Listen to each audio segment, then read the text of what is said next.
السلام عليكم ورحمة الله وبركاته. أعوذ بالله من الشيطان الرجيم. بسم الله الرحمن الرحيم. إلى حضرة النبي محمد المصطفى رسول الله صلى الله عليه وسلم وإلى آله وصحبه أجمعين وإلى حضرات جميع الأولياء والصالحين وجميع المؤمنين والمؤمنات والمسلمين والمسلمات الأحياء منهم والأموات وإلى حضرات آبائنا وأمهاتنا وأجدادنا وجداتنا وعشيرتنا ومعلمينا ومن له حقوق علينا. شكر الله لهم الفاتحة.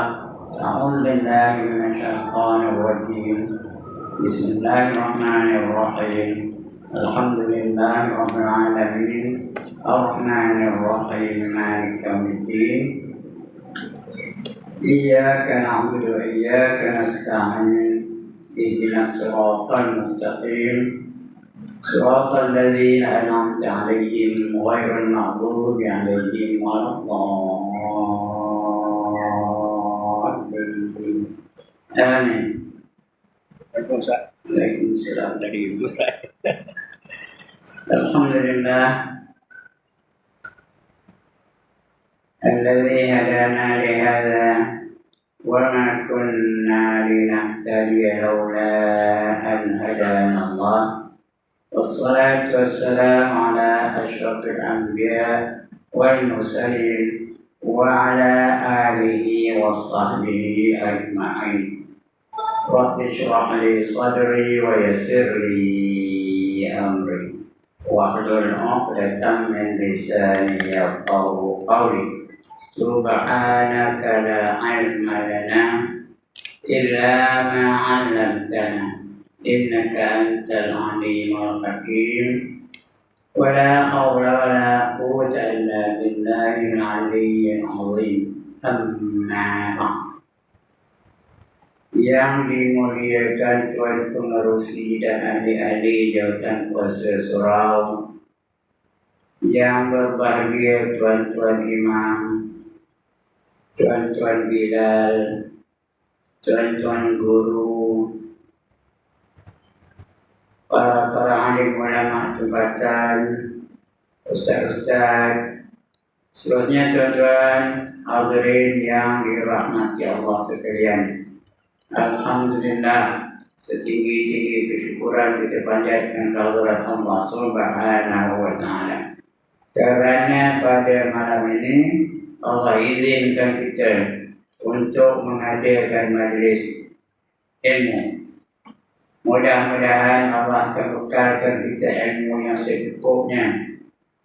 Lebih-lebih lagi perkara yang kita bicarakan ini adalah ilmu yang akan kita hadapi, ilmu yang akan kita tempuhi selepas kita kembali kepada Allah Subhanahu Wa Taala, iaitu hidup sesudah mati. Kita tak lama lagi akan mati. Karena akhir zaman ini kata Nabi, umur umatku di akhir zaman antara 60 hingga 70 tahun sahaja. Hijrah itu tuan, bukan masih. Kalau masihnya antara 60 hingga 65, kan? Saya pun tak kira lagi. Jadi siapa yang dah sampai umur 60 tu bersedia lah. Inilah tanya kita ni nak dipanggil oleh Allah Subhanahu Wa Ta'ala. Period dia antara 60 hingga 70 tahun. Baina Siti Wasarangin, antara 60 hingga 70 tahun. Mana yang korang lebih 60 tahun ni, korang belum. Yang masih umur 40, 35, 20, belas tahun, jangan korang belum. Kerana dia mati bukan ada rukun. Mati tak ada rukun. Kita tahan kau nak mati, mati je tu. Qul innal mauta alladhi tafirruna minhu fa innahu mulaqikum, kata Allah. Katakanlah bahawa mati yang kamu nak lari daripadanya itu pasti akan menemui kamu. Jadi alhamdulillah kita ni kami dah sampai umur 60 tahun. Nak nunggulah saat ini lah. Siapa yang dah lebih 70 tahun, itu subsidi dari Allah SWT, tambahan. Macam orang cakap ni, udah 81 tahun, itu bukan subsidi lagi namanya, itu namanya injury time, masa kecederaan. Jadi soalnya mati tetap mati. Apakah kita selamat dalam kehidupan selepas mati? Itu yang kita nak baca. Lepas mati itu macam mana dalam kubur? Dapat ke tak dapat menjawab soalannya?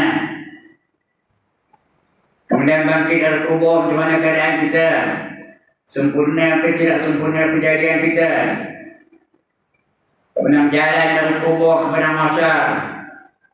Ada kenderaan ke tak ada? Di padang mahsyar pula, dapat ke tak dapat lindungan aras? Kerana matahari sedekah dari kepala. Adakah peluh kita hamanya? Kerana semua akan berpeluh. Ada orang peluhnya hak mata kaki. Ada orang peluhnya hak betis. Ada orang peluhnya hak lutut. Ada orang peluhnya hak paha. Ada orang peluhnya hak pinggang. Ada orang peluhnya hak dada. Ada orang peluhnya hak leher. Ada orang peluhnya lapus kepala ada. Ada, malahan ada orang yang berenang dalam peluhnya sendiri. Ikut amalan dia dalam dunia ini. Itu di padang mahsyar.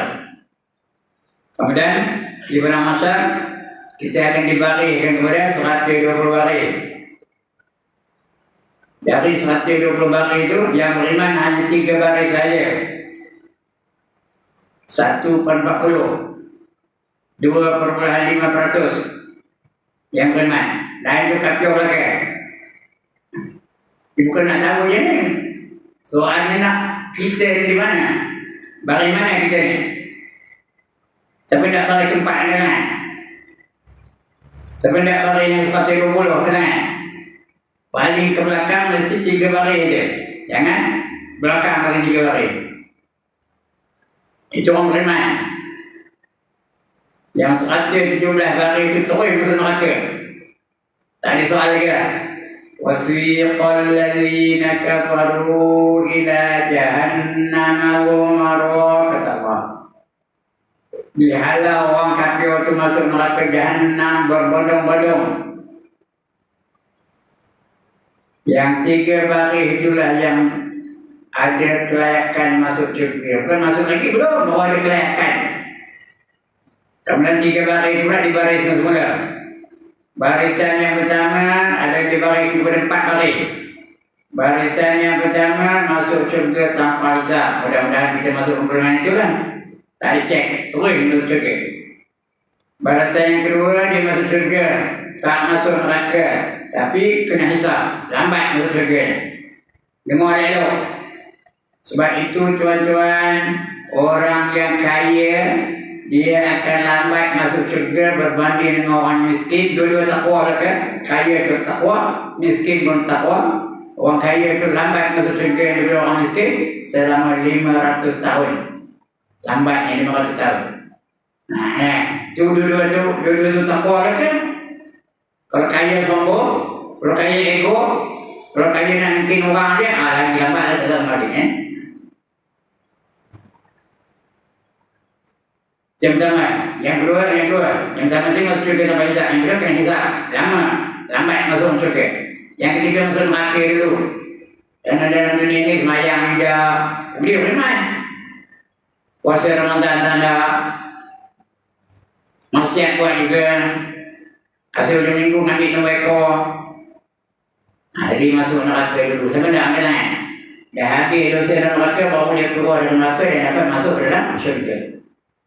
Contohnya ketiga. Yang keempat, golongan tengah-tengah dipanggil Ashabul A'raf. Masuk neraka pun tidak, masuk syurga pun tidak. Kerana bila ditimbang betul, sama berat antara pahala dan dosa. 50-50. Jadi, terombang ambing di atas titi siratul mustaqim itu. Minta pahala daripada orang yang dah masuk syurga. Tolonglah teman, hadir Ali, bagi aku satu pahala. Masa itu Haji Zali tengah buat apa? Tengah meluk bidadari, peduli beda. Tolong aku, Datuk Din. Aku nak satu pahala bagi aku masuk syurga. Masa itu Datuk Din tengah apa? Tengah berdonang sayang dengan bidadari. Dari Malaka ke negeri Pahang, singgah di Johor beli barangan, peduli beda. Merayu. Akhirnya dapat adik-adik golongan yang simpati, bagi dia satu pahala. Dapat adik masuk syurga lepas itu. Golongan Ashabul A'raf. Dari kita di mana? Itu setelah berlakunya hari kiamat. Ini yang kita nak jaga ni. Baik, untuk malam ni kita sambung pembacaan kita. Kita akan membaca satu surah yang masyhur, semua orang hafal surah ni. Iaitu Al-Qari'ah. Nama surahnya apa? Al-Qari'ah. Siapa ada kitab, buka muka surat. Apa itu? 264.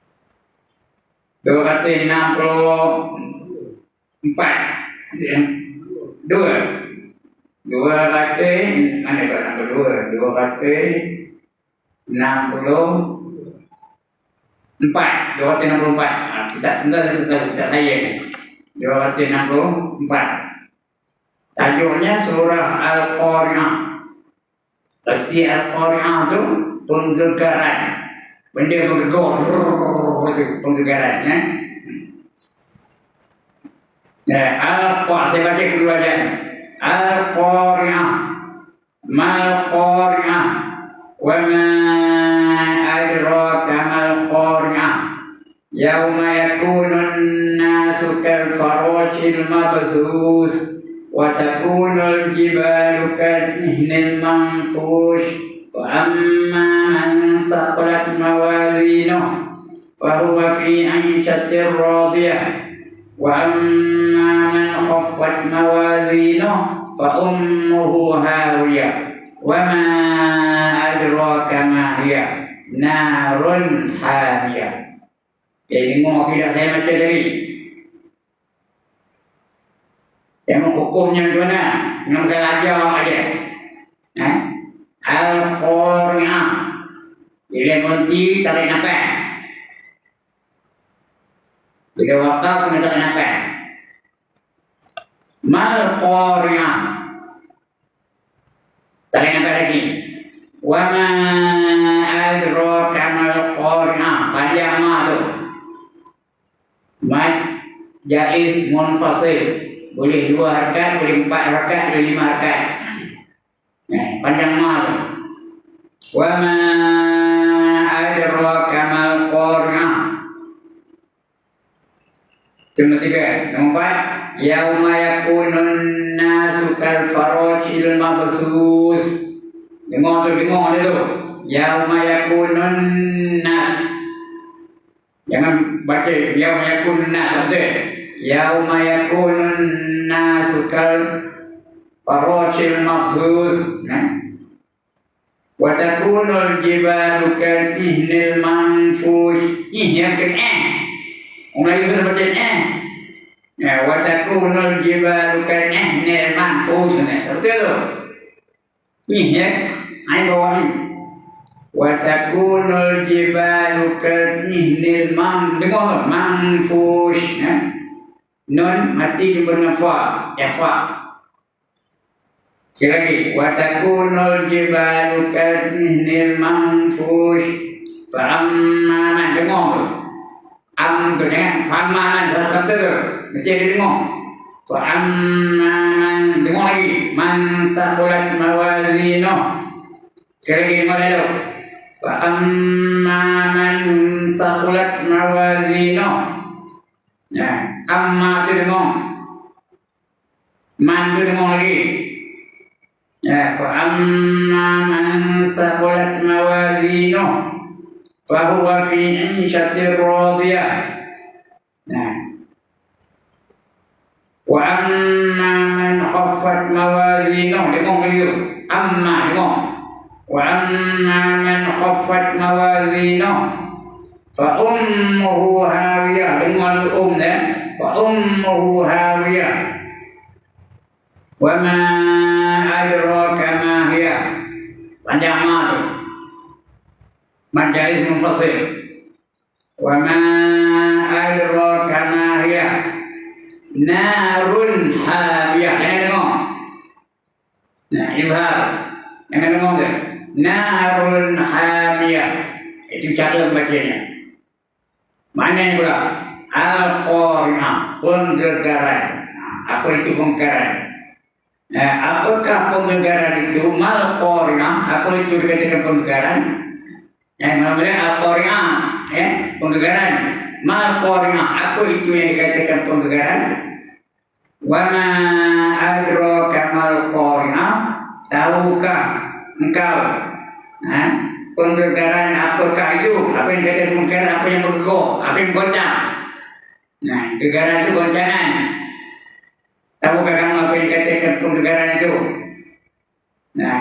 engkau tentu belum pernah mengalami kegoncangan sehebat itu tak pernah apa maksud itu tak pernah kita mengalami kegoncangan yang sehebat itu dari kiamat itu cerita dari kiamat ni tak pernah kita lalui, tak pernah kita menempuhnya, tak pernah kita mengalaminya perkara yang dahsyat. Yang dahsyatnya tengok yauma yakunun nasu kal farashil mabthus pada hari itu yaitu di hari itu kelak manusia akan seperti kupu-kupu yang bertebaran. Manusia akan terbang macam kupu-kupu macam ramai. Ada tafsir lain kata macam kekatu. Nak mana? Nak jadi kupu-kupu ke nak jadi kekatu? Kekatu ada mana? Kekatu terbang, mana orang? Dia mana kekatu terbang mana orang? Tentu ada itu ada ke? Ada ke kiri ke kanan, kata kau belangko sampai dalam badan atau kekatu terbang. Bukan macam burung ni ada apa sekumpulan ini dah tentu ada. Siapa nak jadi Superman, nak jadi super lady tunggu hati masuk diterbangkan. Bukan diterbangkan. Pancut tu. Yauma yakunun nasu kal farashil mabthus wa takunul jibalu kal ihnil manfush. Gunung-gunung atau bukit-bukit sedangkan gunung-gunung seperti bulu-bulu yang dihamburkan gunung tu macam bulu tu cabut lampu kata tu jatuh bulu tu dia jatuhnya jangan jatuh bulu tu drop ke bawah jangan dia bulu tu jatuh melayang macam bulu yang dihamburkan padahal gunung tu bukan keringan berat gunung patutnya jatuh romp itu ni dah macam bulu menandakan angin yang sangat kuat itu penggagaran yauma yakunun nas batakunul jibalu kal ihnil manfush pada hari itu bukit-bukit itu gunung-gunung seperti bulu yang dihamburkan fa amma man saqulat mawazinu itu akan ditimbang bila ditimbang berat pahalanya sentiasa dapat keredaan Allah Ta'ala macam ni maka barang siapa yang berat timbangannya dan barang siapa yang berat timbangannya sentiasa berada dalam kehidupan yang sentosa dapat keredaan Allah Ta'ala. Siapa berat pahalanya dalam hidupnya dia buat segala yang suruh, tinggalkan segala yang dilarang, yang sunat buat, yang makruh tinggalkan, dia akan berat pahalanya. Sentiasa berada dalam keredaan Allah. Fahuwa fi 'ishatir radiyah. Sangat redha nak syurga Allah redha. nak mahligai Allah redha, nak makanan Allah redha, nak pakaian Allah redha, nak bidadari Allah redha.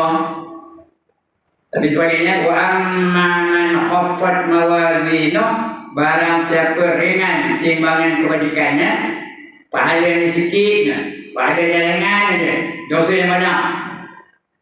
Semayang tak ada, puasa tak ada, kerja yang mumpat aja, minum beko aja, minum arak kerjanya, menari dia kerjanya, timbang bukan dosanya. Semayang tak ada, semayang boleh 2 kali setahun aja.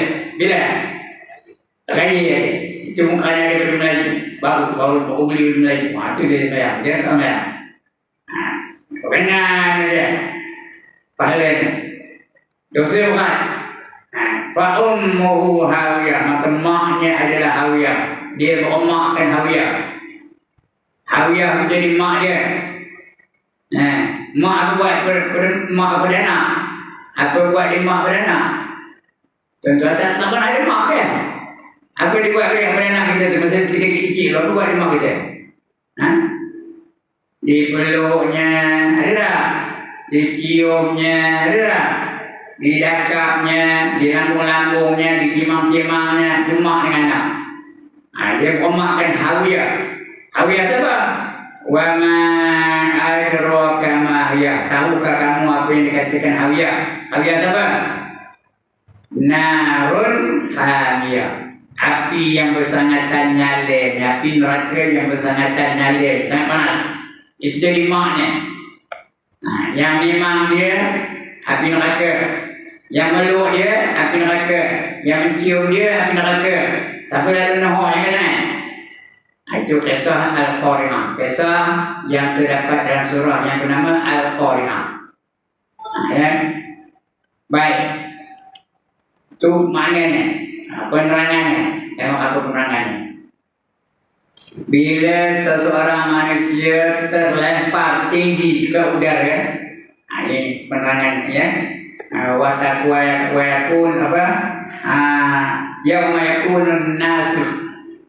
yakunun nasu kal farashil mabthus.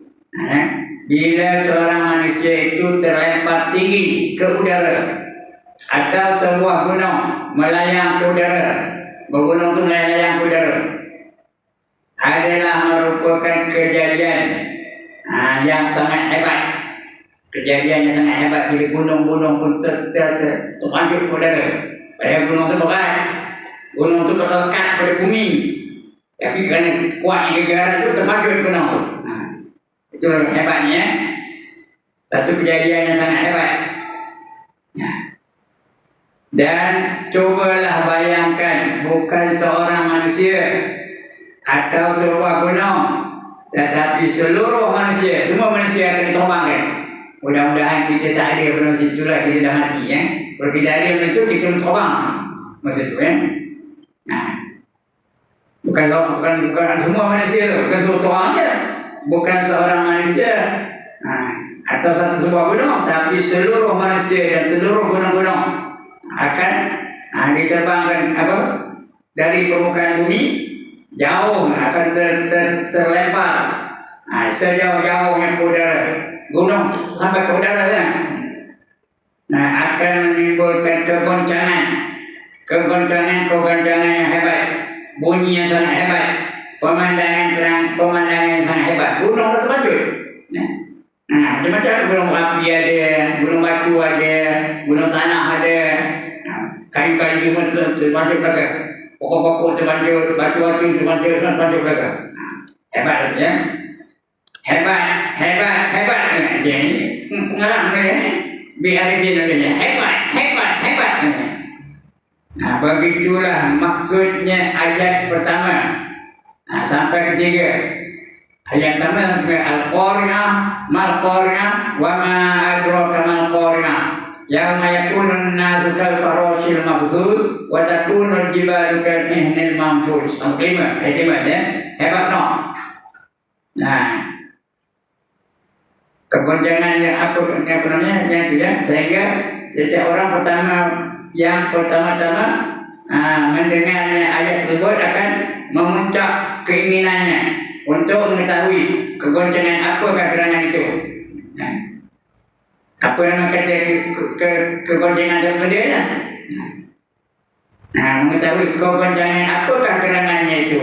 Dalam keadaan mereka sangat ingin tahu, tiba-tiba diberitahu oleh ayat-ayat yang berikutnya bahawa manusia akan berterbangan, gunung-gunung akan terlempar ke udara. Kemudian itu akan ada satu peristiwa yang lebih penting, lebih penting lagi, yaitu penimbangan segala amal kebajikan. Segala perilaku kita dalam dunia itu akan ditimbang, baik ke jahat, mana lebih berat, yang baik ke yang jahat. Ditimbang tu. Ada dacing besar-besaran. Dari mana ada dacing lah? Berlampak-lampak di jalan tu dia, gambarnya. Kalau aku itu agak mana? Yaitu penimbangan segala amal kebajikan dan kejahatan. Bila kebajikannya yang lebih berat, dalam hidup dunia, sembahyang tak tinggal, puasa Ramadan tak tinggal, menutup aurat, selalu sedekah, pergi haji, pergi umrah, zikir selalu, selawat selalu dan sebagainya. Dan berat kan? Timbangan amalnya. Bila kebajikannya yang lebih berat, maka orang itu akan hidup senang dan sentosa. Dia akan dapat masuk syurga. Tuan-tuan dan perempuan, dalam syurga itu Allah sediakan 99% lagi nikmat. Nikmat Allah semuanya 100%. 100% semuanya nikmat Allah. 99% disediakan di syurga. 1% dihantar ke dunia. Yang kita kubur ini 1% aja dalam dunia ni. Yang ada sekarang ni 1% ni. Esok 99% ada yang menunggu di syurga. Kalau orang terhodik tak yang mana? Tak yang 1% lagi, tak yang 99% lagi. Ada. Itu orang yang berat timbangan kebajikan. Ada 99% lagi di syurga ya. 1% pun tak bilang ke kita. Allah nak kata, wa in ta'uddu ni'matallah la tuhsuha. Sekiranya kamu nak hitung nikmat Allah yang saya terhitung oleh kamu. Dan lebih penting lagi yang menimbang segala amal kebajikan dan kejahatan. Bila kebajikannya yang lebih berat, maka orang itu akan hidup senang dan sentosa. Tak ada kesusahan. Lagi buat selama-lamanya. Dan dalam syurga mana ada susah, mana ada bimbang, mana ada risau, mana ada takut, mana ada jemu, mana ada duka cita.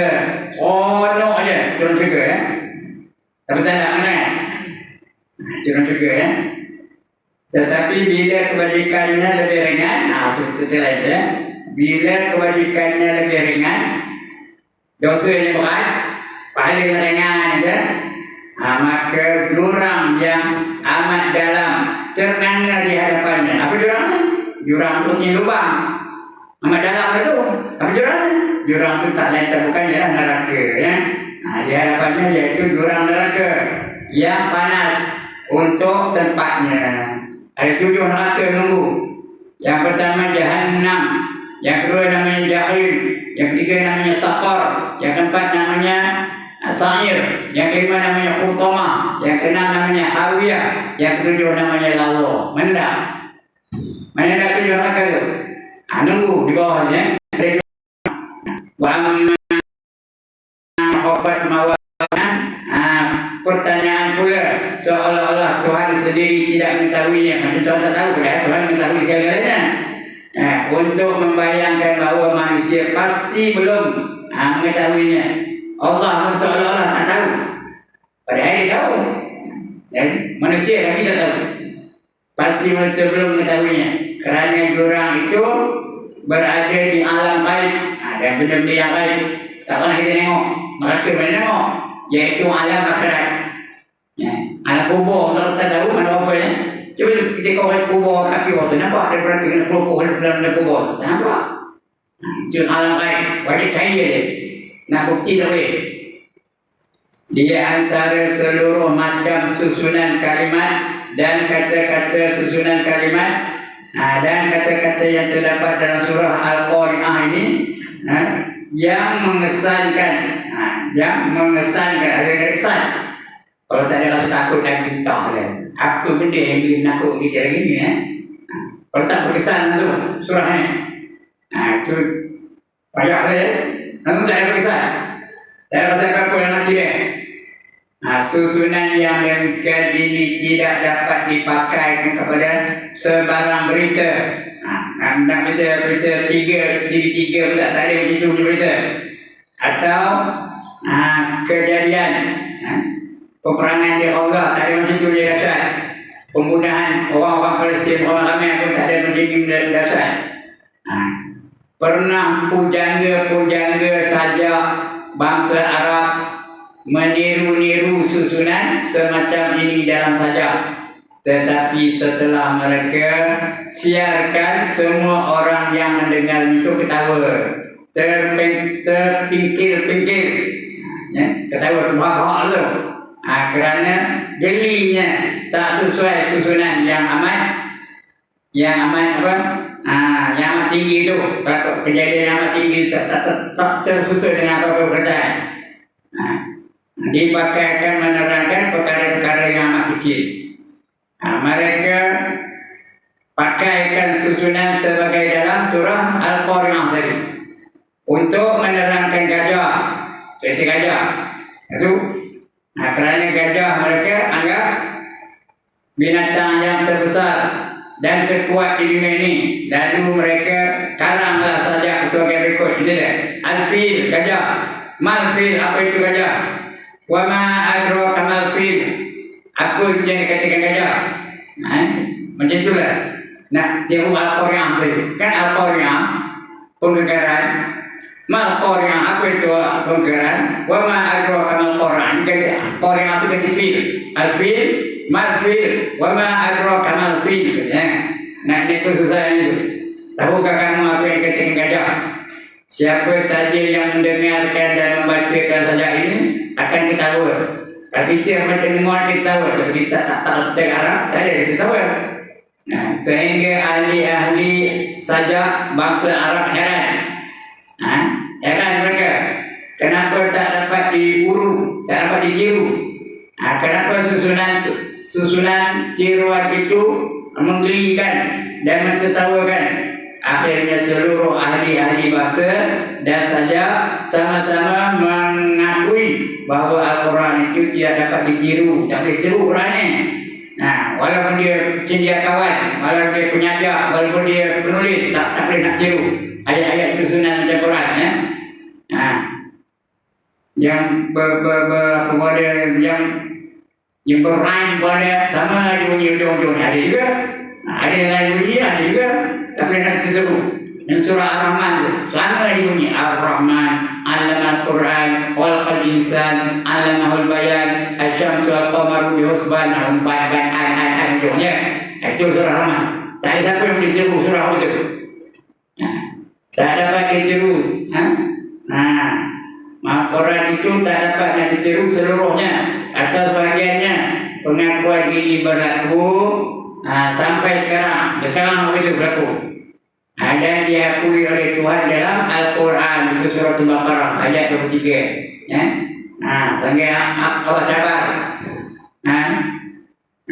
Kalau sekiranya kamu betul-betul bijak, wa in kuntu fi raibin mimma nazzalna ala abdina fa'tu bi suratin min mislihi yad'u syuhada'akum min dunillah in kuntum shadiqin. Kata Allah, kalau sekiranya kamu ragu-ragu bahawa Quran itu datang dari Allah Ta'ala, Allah yang menulis Quran itu, cuba kamu buat satu surah yang serupa dengannya. Siapa boleh buat? Satu surah Quran yang sama dengan Al-Quran itu, siapa boleh buat? Tak ada. Kalau benar kamu tu apa? Kalau benar kamu tu bijak, kalau benar kamu tu benar, panggillah pembantu-pembantu kamu, panggillah profesor, panggillah cendekiawan, panggillah dia ulama-ulama untuk membuat satu surah daripada Quran tu. Tak ada dapat. Fa in lam taf'alu wa lan taf'alu fattaqun nar allati waquduha an-nas wal hijarah. Sekiranya kamu tak boleh buat, takutlah kamu akan api neraka yang bahan pembakarannya manusia-manusia dan juga batu-batu berhala. Wa'iddat lil kafirin, yang disediakan untuk orang yang kafir, orang yang angkat. Itu Allah cabar manusia. Tanya Quran tak boleh nak tiru. Cuba buatkan satu ayat, satu surah. Tak boleh buat. Itulah hebatnya Al-Quran ya. Akhirnya seluruh ahli bahasa dan saja sama-sama mengakui bahawa Al-Quran itu tak dapat ditiru seluruhnya atau sebahagiannya. Pengakuan itu berlaku sampai sekarang. Sekarang ni ada orang cuba je. Orang takut cuba nak terang Quran tak jaya. Dan diakui oleh Tuhan dalam Quran. Itu surah Al-Baqarah ayat 23 saya baca kita ya.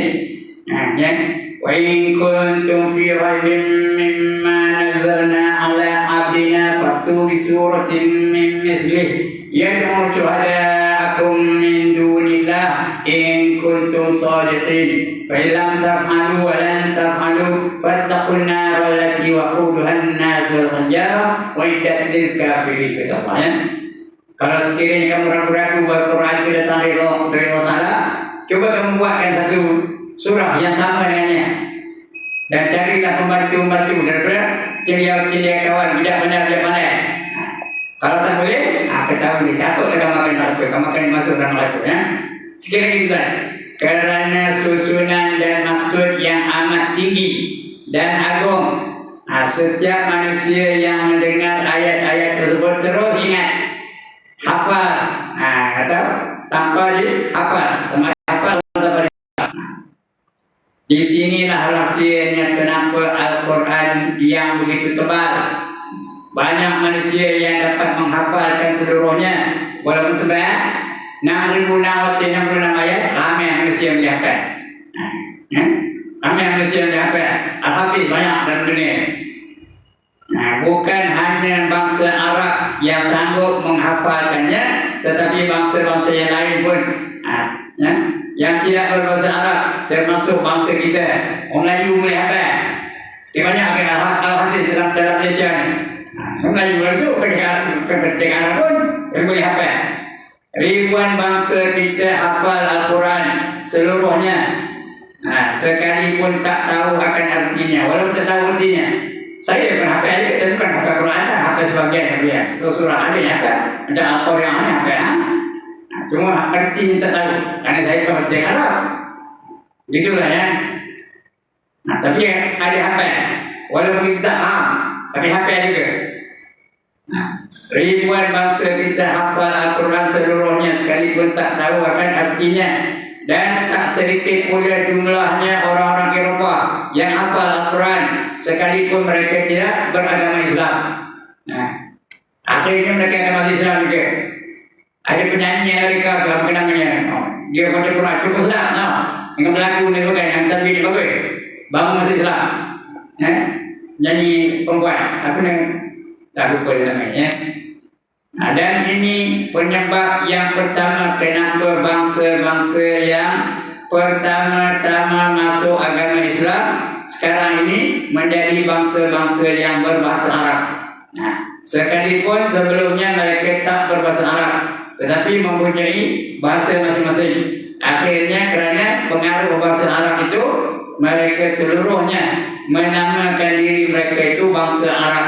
Iaitu dengan Arab League dalam PBB, Arab League itu kumpulan negara-negara Arab dalam pertubuhan antarabangsa.